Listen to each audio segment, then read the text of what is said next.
มื้อนี้มาเจอของหมากพี่น้องนั่นก็คือหมากข้อเนาะหมากข้อแบบผลไม้แบบบ้านเฮาพี่น้องนี่ของหมากตอนยังน้อยเนี่ยมากินได้พี่น้องหมากข้อเข้าเซเว่นก่อนมื้อนี้พี่น้องเซเว่นจังได๋พระเจ้าจัดใหม่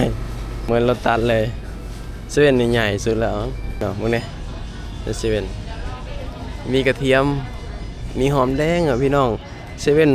มีครบเกือบทุกอย่างเลยพริกป่นพริกหยังมีเบิดนี่พี่น้องอยากมาไว้อยู่บ้านนั่งเด้อเนาะมันไงของร้ายหลาย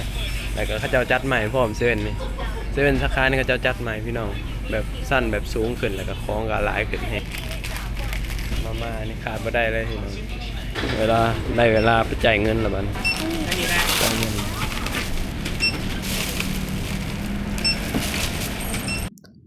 สบายดีสวัสดีครับผมมื้อนี้ก็กำลังสิเดินทางออกไปซื้อกับข้าวพี่น้องอยู่พุ่นแหละตลาดยามมื้อเช้าเนาะมื้อนี้ก็เมียเพิ่นได้หยุดคนเดียวเนาะส่วนเฮาบ่ได้หยุดอาทิตย์นี้เนาะก็คือแบบว่าทำ OT พี่น้องอาทิตย์นี้ก็เลยว่าบ่ได้หยุดนางก็ได้หยุดคนเดียวแล้วก็ตอนนี้ก็เฮาก็กำลังแบบว่าสิไปทำงานแล้วก็เมียเพิ่นก็สิได้ออกไปซื้อกับข้าวแล้วก็มากินอยู่ห้องพี่น้องหยุดคนเดียวเนาะก็สิได้อยู่ห้องคนเดียวไปสินะอาทิตย์นี้ก็บ่ได้ไปทางใดคือเก่าเพราะว่าเฮาบ่ได้หยุดเนาะแต่สิ้นเดือนเฮาคิดว่าเฮาสิออกไปข้างนอกสิพาเมียไปเปิดหูเปิดตาจักหน่อยหนึ่งพี่น้องเนาะเฮาก็สิไปเดือนละครั้งเนาะถ้าไปบ่อยหลายก็บ่ไหวพี่น้องเนาะเสียเงินเสียหยังแบบนี้นะตอนนี้ก็เวลา 8 โมงใกล้สิ9 โมงแล้วพี่น้องก็นี่แหละชีวิตในเมืองใหญ่ก็สิประมาณนี้เฮา2 คนก็มาสู่งานมาหาเงินหาทองอยู่ประเทศไทยพี่น้องเนาะก็ขอบคุณเนาะขอบคุณประเทศไทยขอบคุณคนไทยที่ให้โอกาสว่าสินะพี่น้องเฮาก็ดิ้นรนมาหาเงินเพื่อลูกอะไรพี่น้องเนาะส่งเงินให้ลูกเลี้ยงลูกอยู่บ้านพุ่นแหละพี่น้องนั่นแหละชีวิตในเมืองใหญ่ก็ประมาณนี้พี่น้องมื้อเช้ามาเฮาก็ออกไปทำงานเนาะยามแมลงมาเฮาก็กลับห้องพี่น้องก็บ่มีหยังหลายเนาะนี่มื้อนี้ก็เมียก็เพิ่นสิออกมาซื้อกับข้าวแล้วก็สิซื้อเทิงแบบตอนเที่ยงแล้วก็ตอนเย็นเลยแบบสินะแบบบ่สิบ่ออกมาแบบสินะเพราะว่าเฮาบ่ได้หยุดนำนางเด้นางหยุดคนเดียวพี่น้องนางก็สิเหงาๆแน่เพิ่นว่าหยุดคนเดียวอาทิตย์นี้หันนะแต่ว่าเฮาก็บ่ได้หยุดอาทิตย์นี้ก็ทำ OT พี่น้องเนาะช่วงนี้ก็มีงานก็เฮ็ดอย่างเดียวพี่น้องเนาะเพื่อเงินนั่นน่ะเพื่อเงินเพื่อแบบว่าได้ตื่มกันค่าแบบค่าห้องค่าหยังค่าอยู่ค่ากินแบบสินะพี่น้องเนาะถ้าเฮามีโอกาสเฮาก็เฮ็ด เพื่อได้เงินได้หยังเนาะตอนนี้เฮาก็สิท่าข้ามทางม้าลายพี่น้องเนาะก่อนข้ามทางม้าลายก็เบิ่งหน้าเบิ่งหลังรถมันหลายพี่น้องยามมื้อเช้าเนาะประมาณนี้แหละพี่น้องตอนนี้เฮาก็ใกล้สิฮอดตลาดยามมื้อเช้าแล้วพี่น้องยามมื้อเช้าก็คนก็มาขายของบ่ค่อยหลายปานใดดอกพี่น้องบ่คือช่วงเย็นๆเนาะช่วงเย็นน่ะคนมาขายของหลายแต่ว่ายามมื้อเช้าก็สิมีแค่ข้างหน้าตลาดเนาะในหน้าตลาดก็สิมีแค่บ่กี่ร้านเองว่าสินะที่เขาเจ้ามาขายแต่ว่าก็มีร้านประจำของเฮาอยู่พี่น้อง ร้านพ่อใหญ่แหละที่เฮาเคยถ่ายลงอยู่ถ่ายคลิปพ่อใหญ่ร้านพ่อใหญ่แบบเป็นอาหารที่แบบว่ามักแฮงพี่น้องเนาะเป็นอาหารบ้านเฮาไปสินะอาหารอีสานหยังไปสินะมีก้อยมีลาบมีปิ้งมีส้มตำไปสินะคือแบบว่าเฮาก็มักอาหารแบบพวกนี้ไปสินะเพราะว่าเฮาเติบโตมากับอาหารแบบบ้านเฮาไปสินะพี่น้องประมาณนี้เนาะตอนนี้เฮาก็มาฮอดตลาดแล้วพี่น้องบรรยากาศยามมื้อเช้าประมาณนี้ตลาดยามมื้อเช้าก็บ่ได้ขายหยัง หลายพี่น้องเนาะเพราะว่าช่วงเช้านี่เป็นช่วงที่แบบว่าเร่งด่วนเนาะแต่ละคนมากินข้าวกินน้ำก็กินแล้วก็ต้องไปทำงานทำการพี่น้องนี่ประมาณนี้แหละนี่มาฮอดแล้วอันนี้ก็เป็นไก่ทอดนี่พี่น้องมีข้าวราดแกงนำเด้อพี่น้องร้านนี้ก็ขายดีได้คนต่อคิวมาซื้อมื้อน่ะคนต่อคิวยาวเลยพี่น้องมื้อนี้สงสัยยังบ่ทันมาเนาะลูกค้าเพิ่นหลายพี่น้องมันแซ่บมันมีหลายอย่างให้เลือกเมียเพิ่นก็เลือกกินเนาะปกติแล้วนางก็บ่ค่อยออกมาซื้อกับข้าวส่วนหลายก็มีแต่เฮาออกมาซื้อให้เพิ่นก็สิเพิ่นอยากกินผัดอิหยังผัดบ่ฮู้ว่าผัดอิหยังพี่น้องเนาะผัดใส่ไก่ใส่หยังว่าซี่นะก็สิซื้อถุงหนึ่งเพื่อที่จะเอาไปกินช่วงเที่ยงแล้วก็ช่วงเย็น2เวลาเลยแบบซี้นะพี่น้องเนาะนี่ประมาณ40บาทพี่น้อง45บาทประมาณนี้แหละตอนนี้เฮาก็ได้กับข้าวถุงหนึ่งพี่น้องนี่คือเมียก็สิไปซื้อกินอยู่ห้องนั่นแหละเพราะว่านางหยุดเด้นางก็สิกินช่วงเช้าแล้วก็ช่วงเที่ยงแล้วก็หากินของเล็กๆน้อยๆช่วงเย็นว่าซี่นะ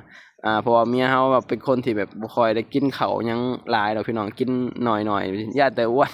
คือว่าแหละผู้หญิงอะเนาะพี่น้องเนาะประมาณนี้แหละพี่น้องทางหน้าก็สิมีหมูปิ้งนี่หมูปิ้งก็ขายดีได้พี่น้องปกติแล้วลูกค้าเพิ่นหลายๆปะเฮาก็สิข้ามไปพู้สิไปเข้าเซเว่นอีเลฟเว่นก่อนพี่น้องนี่เซเว่นประจำเลยแวะตลอดพี่น้องเซเว่นนี่ก็ขายดีเด้ยามมื้อเช้าแล้วก็ช่วงเย็นๆนี่ลูกค้าหลายแฮงพี่น้องแบบ เอามาแต่ละมื้อไปสินะลูกค้าต่อคิวแบบว่าซื้อของตอนนี้เฮาก็มาฮอดนี่ตลาดน้อยพี่น้องรถพุ่มพวงนี่เนาะรถพุ่มพวงนี่ก็ซื้อจนว่าเพิ่นจำหน้าได้พี่น้องบ่ซื้อตลอดเมียเพิ่นสิอยากกินแบบผลไม้บ้านๆไปสินะมีหมากเบ้นหมากข้อบางอย่างอาหารแบบผลไม้แบบบ้านๆนะเมียเพิ่นก็สิมักพวกพุทราพวกหยังไปสินะอาหารแบบ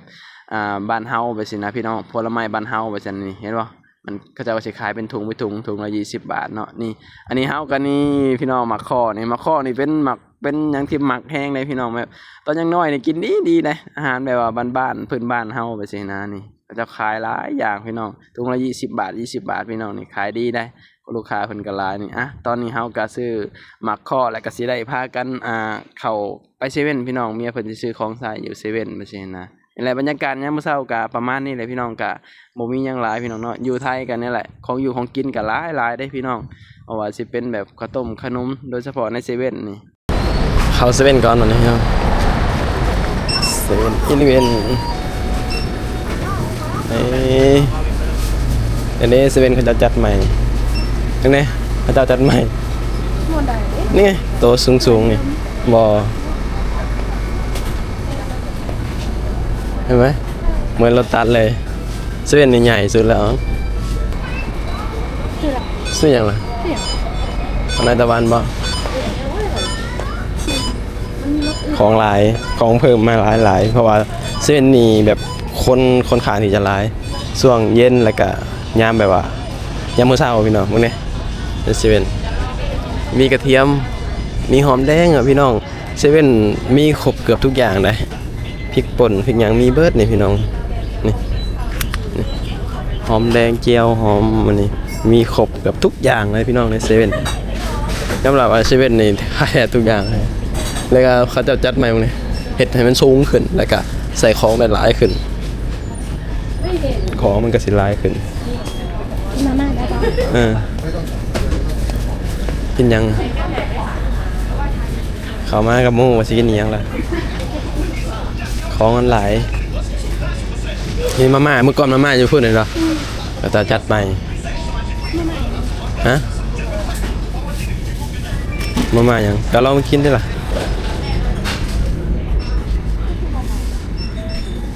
เดี๋ยววันไหนอยากมาไหวอยู่บ้านทางเดิมเซเว่นอีเลฟเว่นไงของหลายแล้วก็เขาเจ้าจัดใหม่พร้อมเซเว่นนี่เซเว่นสาขานี่เขาเจ้าจัดใหม่พี่น้องแบบสั้นแบบสูงขึ้นแล้วก็ของก็หลายขึ้นแฮงนี่นั่งยุดเด้นั่งมาซื้อกับข้าวไปกินมาม่านี่ขาดบ่ได้เลยพี่น้องฮะคือมาม่ายังอยู่จะเสียบอยู่นี่เนาะที่ไหนมาม่ายัง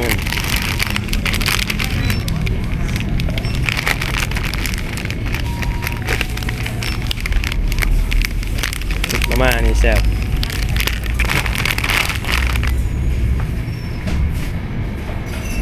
เป็นไงล่ะหายตัวแล้วเวลาได้เวลาไปจ่ายเงินแล้วบัดใช้ได้ยังนี้ประมาณนั้นไปจ่ายเงินบัดเอาอย่างอีกบ่เอ้ยกินแต่ขนม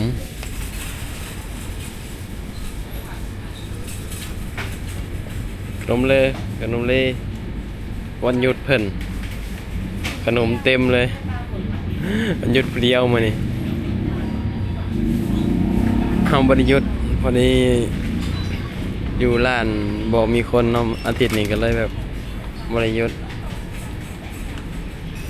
พุ่นแหละรอไปหยุดสิ้นเดือนพี่น้องสิ้นเดือนว่าสิพาเมียไปเที่ยวนำไปทีเดียวใช่ไหมไปจ่ายเงิน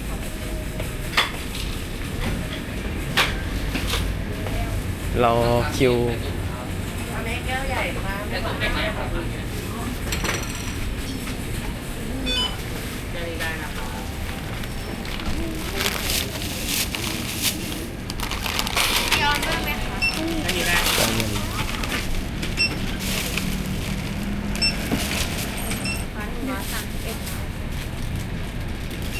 ตอนนี้เฮาก็จ่ายเงินแล้วพี่น้องก็สิพากันออกได้บ้านนี้เนาะเฮาก็สิได้ไปทำงานนางก็สิได้กลับห้องหากินข้าวพี่น้องบรรยากาศในหน้าเซเว่นก็สิประมาณนี้พี่น้องเซเว่นประจำเฮาได้สแตมป์ดวงหนึ่งพี่น้องนี่เก็บไว้เนาะเก็บไว้แลกพี่น้องเก็บไว้ทีละน้อยละน้อยเนาะเพราะว่าทุกสิ่งทุกอย่างมันเป็นเงินเด้พี่น้องเฮาก็เก็บไว้ไปสินะเพื่อที่จะเอามาแบบว่าแลกเฮาสะสมไปเรื่อยๆสินะปะบ้านนี้เฮาก็สิได้พากันกลับบ้านนี้เฮาก็สิได้ไปทำงานเลยเด้อบ้านนี้แล้วก็